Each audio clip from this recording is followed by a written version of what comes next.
Bueno, creo que ya estamos. Bueno, hoy vamos a ver un tema que es, creo que para mí, de lo que vamos a ver durante todo este módulo, durante todo este bloque, es muy importante, porque vamos a hablar del uso de fuentes académicas y no académicas a la hora de, pues, los trabajos que van a necesitar a lo largo del bachiller, de la prepa y de la universidad. Considero que este tema es muy importante, no, o sea, sé que estamos viendo comunicación y que en sí lo más importante es, pues, aprender a comunicarnos asertivamente, pero este es un tema vital a la hora de cuestiones académicas, porque muchas veces en una institución asumen que ya sabes esto. Eso puede estar bien o mal, por lo general está mal porque es como que asume que todos aprendemos a la par, cuando pues hemos visto que no es cierto, que cada uno tenemos cierto, eh, pues, manera de aprender y niveles, o sea, no podemos permitirnos asumir cosas. Después de todo este rollo, vamos a iniciar con una presentación que les tengo aquí preparada. Déjenme compartirla.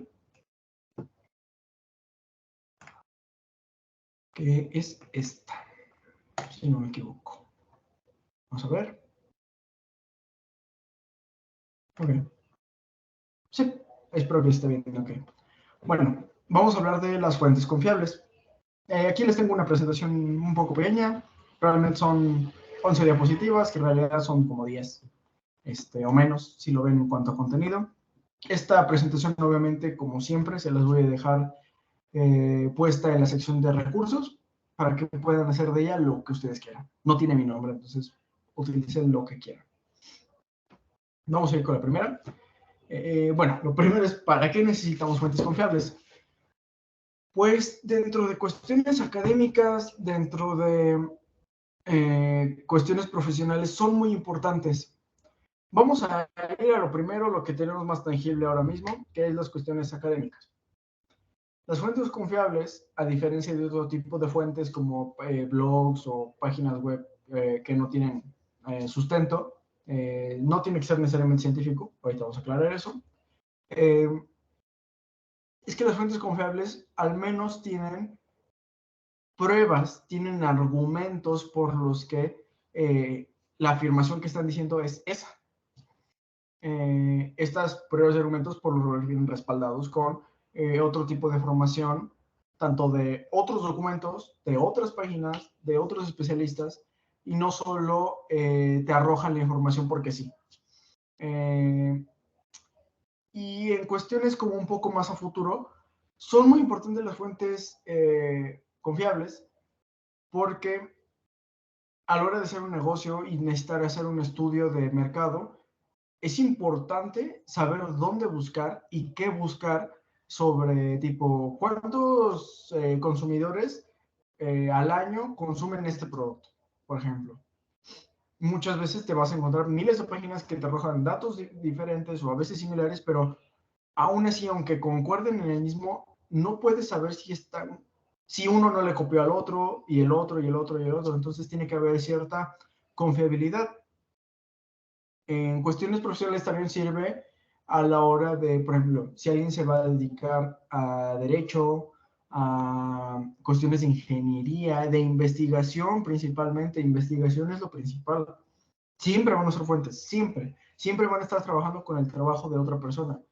En cuestiones más artísticas, no es tan necesario porque por lo regular no se trabaja con documentos tan profesionales o tan, podemos decir, estructurados, aunque hay excepciones claramente, pero aún así es importante saberlo porque hoy en día estamos en la escuela y necesitamos aprender a qué se refieren las personas cuando nos dicen necesitamos que todo sea su investigación con fuentes confiables. Ok, vamos con lo siguiente. Hay una serie de pasos que no crean que yo lo escribí nada más, yo esto lo reordené de algo que viene en el módulo de Canvas, que bueno, si quieren también consultarlo ahí está bien, ahí viene otro tipo de información, igual y la pueden complementar con lo que les voy a decir. Bueno, en fin. ¿Qué es lo primero que tenemos que hacer antes de empezar a buscar fuentes confiables? Pues lo principal es saber de qué voy a hablar, cuál es mi tema. Si estoy investigando sobre la capacidad de compras de consumidores al eh, decidir entre un producto y otro, pues eso tengo que definirlo bien. Así como lo acabo de decir en una frase que aunque es específica, es corta, algo así podemos empezar, que si necesito saber cuál es la vida media de ciertos elementos, por ejemplo, también esto tenemos que definirlo. Eso es lo principal, lo primero que tenemos que hacer. Obviamente estos pasos, si se ven, no los enumeré, porque aunque este yo creo que sí es el primero que debemos decidir, muchos pueden estar ordenados, pero creo que son muy importantes. El siguiente es, ¿cuáles son los términos más representativos? Conceptos claves, de sinónimos, frases. ¿Qué debo buscar? Ok. Así como ahorita acabo de decir ciertas frases, vamos a quedarnos con los de los productos, por ejemplo. ¿Cuál es lo importante de lo que dije? Capacidad de compra, comparación entre dos productos y consumidor. Creo que esas son las tres palabras que más me brotaron a la hora de decir lo que dije.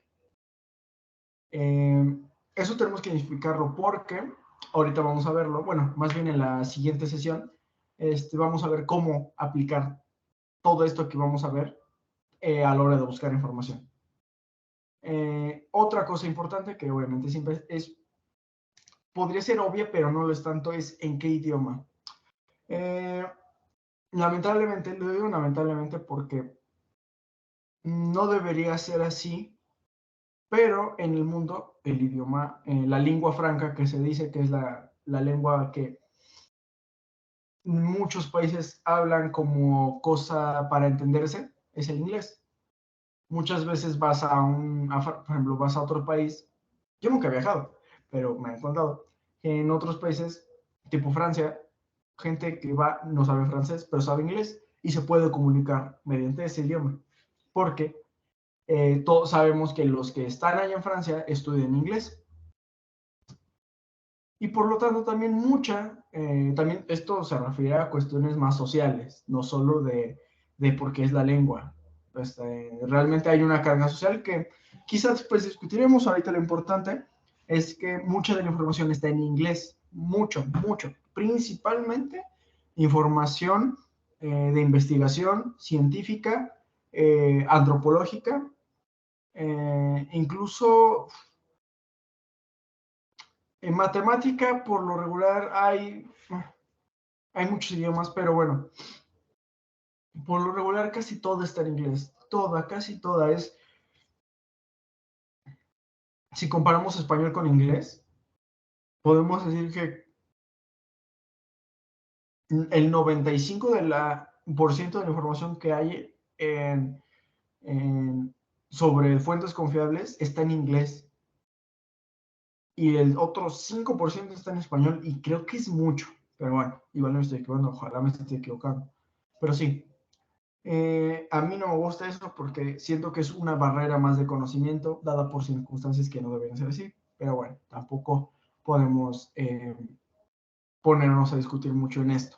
¿Por qué es importante en qué idioma? Porque muchas veces si estamos haciendo una investigación acerca de un autor que habla en español, pues obviamente vas a buscar información en español por la cercanía que tiene. Y también lo mismo, si estás buscando de un autor anglosajón, quizá a lo mejor sí sea buscar información en inglés. Eso depende mucho de qué estés buscando. Sigamos. ¿De qué tipo debe ser la información? Divulgativa, académica, etcétera. Esto es importante porque muchas veces queremos buscar datos, información, lo que sea, pero no sabemos qué es qué. Por ejemplo, si para el primer caso yo necesito saber qué es lo que hace que un consumidor se vaya por un producto u otro, aunque son datos y pueden ser números, también es información que habíamos visto cualitativa. Es información cualitativa. Lo vimos en el primer módulo, si no me equivoco. ¿Cómo se llama? Entonces tenemos que definir quiero información cualitativa de por qué es esto. También quiero información cuantitativa, quiero números. Si estoy buscando lo de la vida media de los alimentos, quizá lo que quiero es información un poco más académica, literalmente con lenguaje técnico, nomenclatura, cosas así, me interesa más. Depende la formalidad, el objetivo y realmente lo que nosotros buscamos a la hora de realizar una investigación. ¿Qué lapso debe abarcar? Quizá les parezca confuso, es así nada más la pregunta, pero con esto se refiere a que ¿qué momento de tiempo debo, es de la información que debo buscar? ¿A qué me refiero? Por ejemplo, si estoy estudiando yo qué sé, la relación entre los precios de vivienda y el crecimiento económico de hace 10 años, pues voy a buscar artículos que sean de 2013, por ejemplo, que sean acerca de ese tema. Esto no es obligatorio porque realmente podría buscar artículos que salieron este año, por ejemplo, pero que hagan un análisis de lo que sucedió años anteriores y quizás sea más completo. En cuestiones como de investigación por lo regular, salvo poquísimas excepciones, siempre se va a buscar el artículo más actual, siempre. De hecho, un argumento muy común a la hora de debatir acerca de algo científico es que si su fuente no fue de los 90, de los 2000 o de hace 5 años, por ejemplo, porque muchas veces la investigación científica se mueve en lapsos de 5 años, de 2 años, incluso de un año, o sea, por lo regular y se busca una información más fresca, podemos decir. Esto no depende de siempre. Por ejemplo, si estoy buscando una entrevista de un autor que ya falleció, pues voy a buscarlo en los años en los que estaba vivo, por ejemplo. A eso se refiere con el lapso de tiempo. Esta pregunta, bueno, estas 3 preguntas que siguen, me encantaron que vinieran en Canvas, porque muchas veces cualquier como tutorial de cómo investigar acerca de esto, se queda solo con los primeros puntos que dije, cuando se olvidan de la persona que está escribiendo el artículo. Vamos con la primera pregunta. ¿Cuánto tiempo disponible tengo para estudiarla? Esto es muy importante. Nosotros al realizar un trabajo no tenemos todo el tiempo del mundo. Muchas veces tenemos lapsos grandes de tiempo, pero aún así no es todo el tiempo del mundo. Esto es importante porque si dispongo de muy poco tiempo, lo que me procuraría es buscar información específica de lo que quiero. Necesito herramientas que me den la capacidad de buscar exactamente lo que quiero en fuentes confiables. Si tuviera un poco más de tiempo, quizá ya podría tomar un poco más de libertad en, yo que sé, contrastar más lo que busco, pero si necesito algo que es rápido y que no requiere de tanto contraste, por ejemplo, necesito buscar un artículo que hable de esto, uno de esto y uno de esto, y ya, por ejemplo. Esto es importante porque es lo que tenemos que hacer a la hora de escribir un artículo. Ver qué cosas podemos hacer y qué cosas no podemos hacer. Esto va entrelazado con la siguiente pregunta. ¿Qué nivel de profundidad debe tener? Muchas veces, en un tema, sea cual sea, el objetivo nos da la profundidad. Muchas veces en una investigación, igual científica, sí queremos profundizar. Muchas veces eso es el objetivo, profundizar en lo que se investiga. Pero, por ejemplo, si estamos hablando de la vida de un autor, de un estudio de la obra de un autor de cine, por ejemplo, quizá queremos ser muy profundos, pero también dar un espacio a que el propio lector tenga interpretaciones propias. Quizá nombrar un poco de más general o quizás ser específico en una cuestión nada más, por ejemplo. cuál es el formato más adecuado para apoyar la investigación. Esto también es muy importante. Y de hecho esto va entrelazado con la pregunta anterior de qué tipo de información, qué tipo debe ser la información. Muchas veces nosotros, con afán de encontrar información, buscamos información, literalmente, suelta. Pero se nos olvida que tenemos otras herramientas que nos van a ayudar mucho a organizar esto. Las vamos a ver un poco más adelante, pero muchas veces si queremos datos, quizá la mejor forma de tener muchos datos no sea en texto, quizá sea de una manera más gráfica. Si queremos tener un desarrollo de una idea a otra, quizá no nos interesa tener un párrafo, quizá nos interesa tener un tipo de mapa que nos lleve de un lugar a otro. Vamos a seguir viéndolo. Ok, justamente. A la hora de organizar información y también buscarla así, vamos a hablar de 4 principales formas. No son las únicas, no son las principales tampoco, pero a partir de estas podemos entender muchas más. Tenemos el mapa mental, el mapa conceptual, el cuadro comparativo y el resumen. Vamos a explicarlo viéndolos. Bueno, en primer lugar, permítanme. Permítanme.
Ya, una disculpa.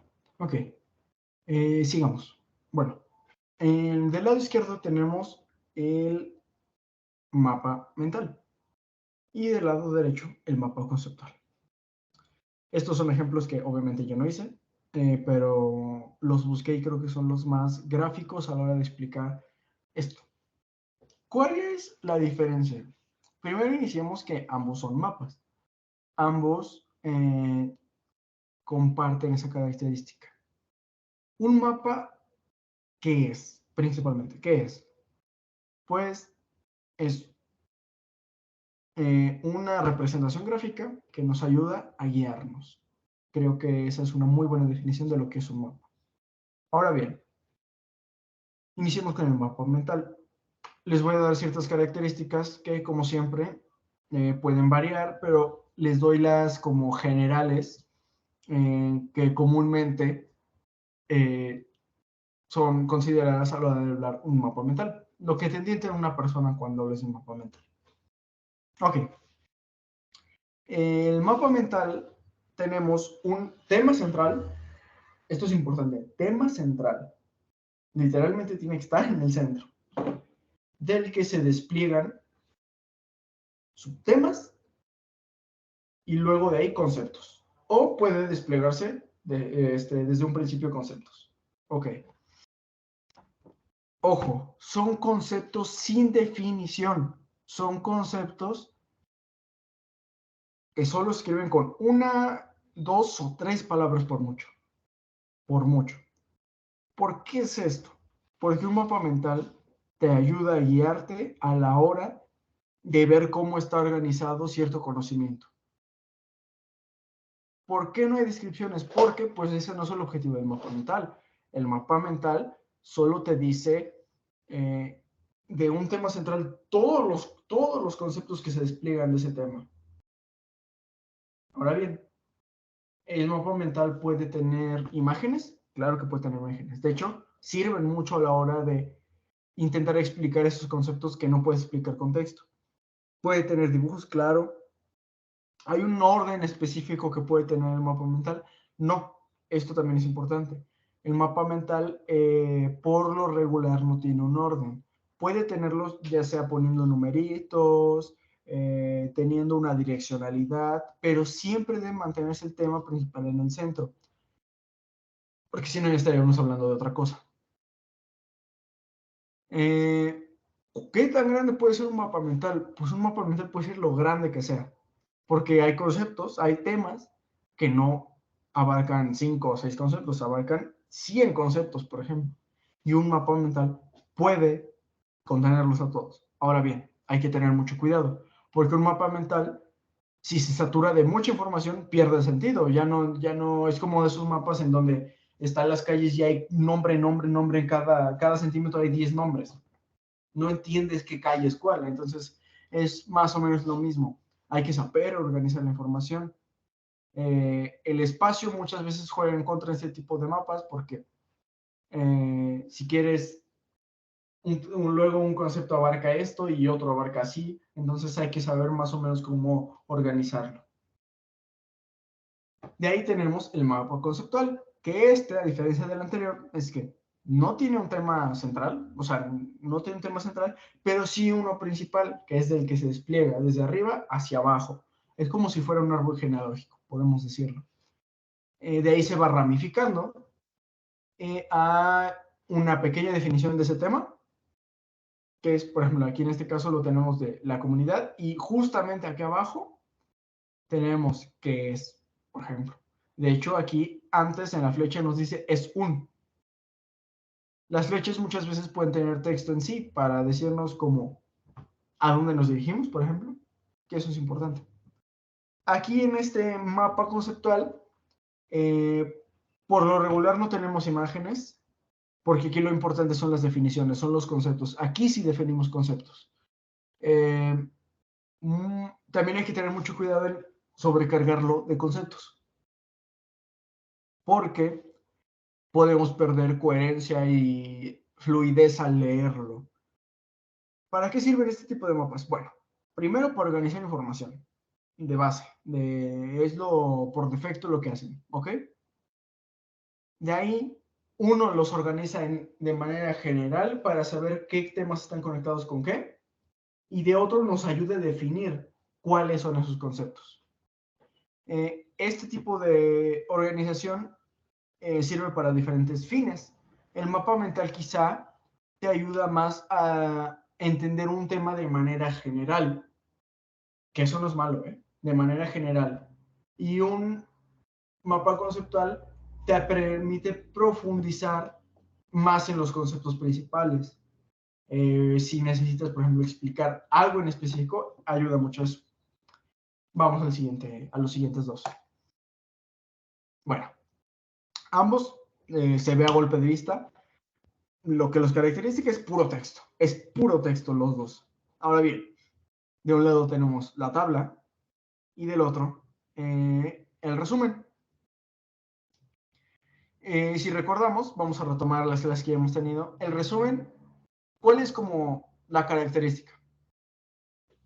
Que de un texto, a partir de un texto ya existente, nosotros reducimos la cantidad de palabras conservando la estructura, las ideas y lo que quiere decir el autor original sin meter nuestra percepción. ¿Ok? Eso es un resumen. ¿Para qué nos es útil a la hora de buscar información? Porque así como el mapa mental nos ayuda a entender de manera visual acerca de un conocimiento, el resumen nos ayuda a leer de un concepto, de un tema principal de manera reducida para quizá entenderlo a grandes rasgos sin profundizar tanto. Podríamos decir que es una especie de mapa, pero con puro texto, por ejemplo. De manera más, podemos decirlo, tradicional, quizá sea la palabra. Y del otro lado tenemos la tabla. En este caso, vamos a hablar solo de la tabla comparativa. ¿Por qué comparativa? Porque de la parte de arriba vamos a tener conceptos. En este caso tenemos dos, mito, leyenda. ¿Podríamos tener otro? Claro, podemos poner tipo mito, leyenda tradicional y leyenda urbana, por ejemplo. Y ya serían tres conceptos. Estos tres conceptos vamos a enfrentarlos entre sí. ¿A qué me refiero? Que a partir de las filas que están del lado izquierdo, vamos a escribir su definición de cada uno de estos, en este caso como dice la primera fila, y a partir de eso, a la hora de leerlo, no es que vamos a compararlos diciendo un texto de no comparando, no. La tabla no compara en sí, el lector es el que compara. Nosotros escribimos las características de los conceptos que vamos a hablar y una vez que ya están escritas, al leerlas, analizamos las diferencias y las similitudes. Para eso sirve una tabla comparativa, para una vez que está hecha o ya que está hecha, analizar las similitudes, las semejanzas, las diferencias entre un concepto o varios conceptos entre sí. Ok, en este punto, ya tenemos un poco entendido estas cuatro maneras que a partir de estas podemos entender la síntesis, que es de la que ya hablamos, por ejemplo, otro tipo de mapas que quizá tienen una direccionalidad, como las líneas del tiempo, que solo tienen una direccionalidad, por lo regular. Podemos entender cómo organizar información y por qué es útil, por qué son útiles estos cuatro mapas. Como siempre, el contexto es lo principal, el contexto es lo principal. ¿Por qué nos interesaría tener una tabla comparativa a la hora de una investigación? Porque, por ejemplo, podemos comparar, yo qué sé, las diferencias fisiológicas generales entre una especie y otra. Ya que sé, yo qué sé, humanos y bonobos, por ejemplo. Ponemos eso, humanos y bonobos y ponemos, yo qué sé, peso medio, altura media.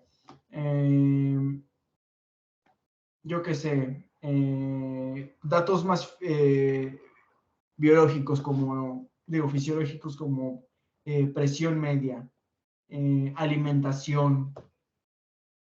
Pero si se dan cuenta, en la tabla no estamos realmente analizando. La tabla tiene información de cada uno de ellos. Es cuando lo leemos, cuando podemos decir, ok, a partir de esto ya puedo empezar a escribir. Ya puedo decir, ok, la principal diferencia entre los humanos y los bonobos es, y empezar a hablar de esto. Para que nos sirva un resumen. Bueno, pues quizá un resumen nos sirve, por ejemplo, si hay una entrevista, saber de qué es lo principal de esa entrevista, sin tener que escuchar o leer 2 horas de entrevista. Esto tiene utilidad real, no solo es medios de texto, porque sí, realmente tienen utilidad. Ok, antes de este tema lo vamos a ver la siguiente clase. Entonces, a mí me gustaría que para reforzar lo que acabamos de ver, voy a dejar de compartir.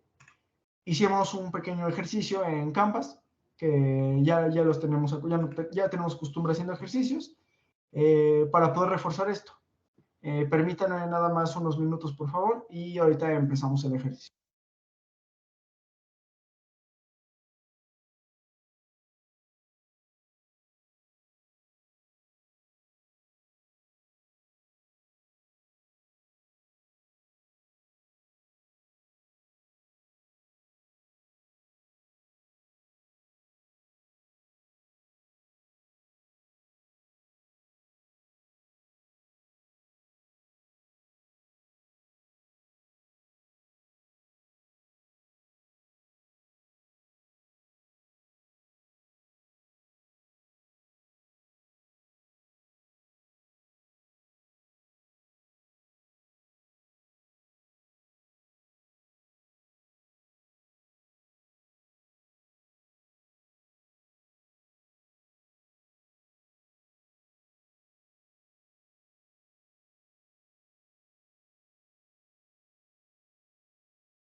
Ya, una disculpa, de verdad. Pero bueno, vamos a continuar con el examen, no vamos a dilatarnos más.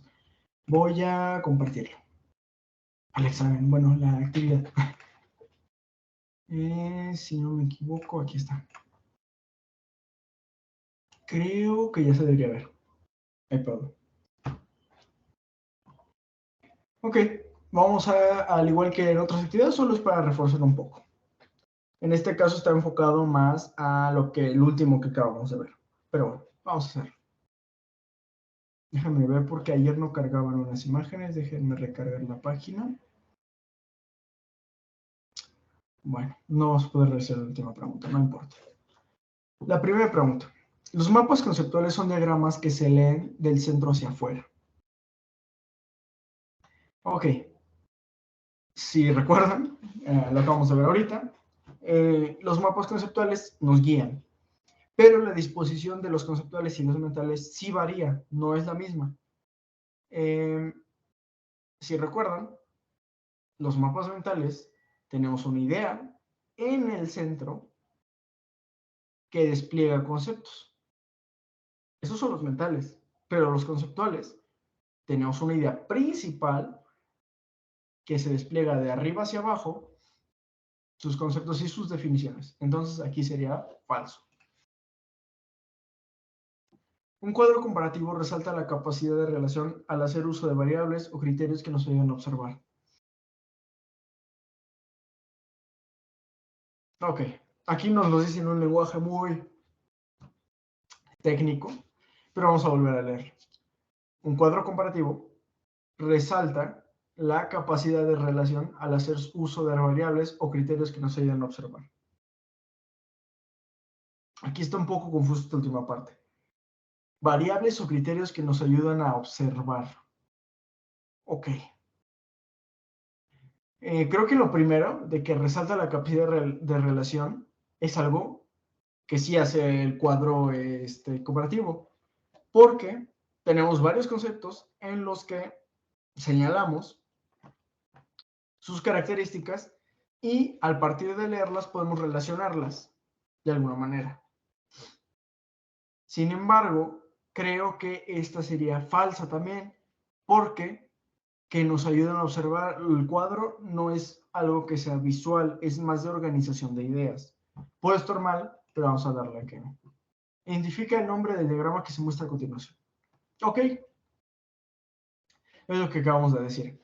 El mapa que tiene a su tema principal como centro, pues es el mapa mental.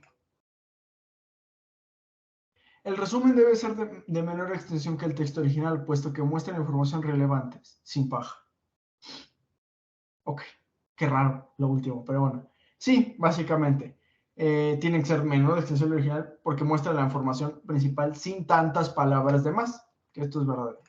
Y aquí pues no sabemos. Consideraría yo que aquí, pues si acá nos pusieron mapa mental, pues yo creo aquí que es mapa conceptual. Vamos a ver si estamos bien o mal. Ok, estamos mal.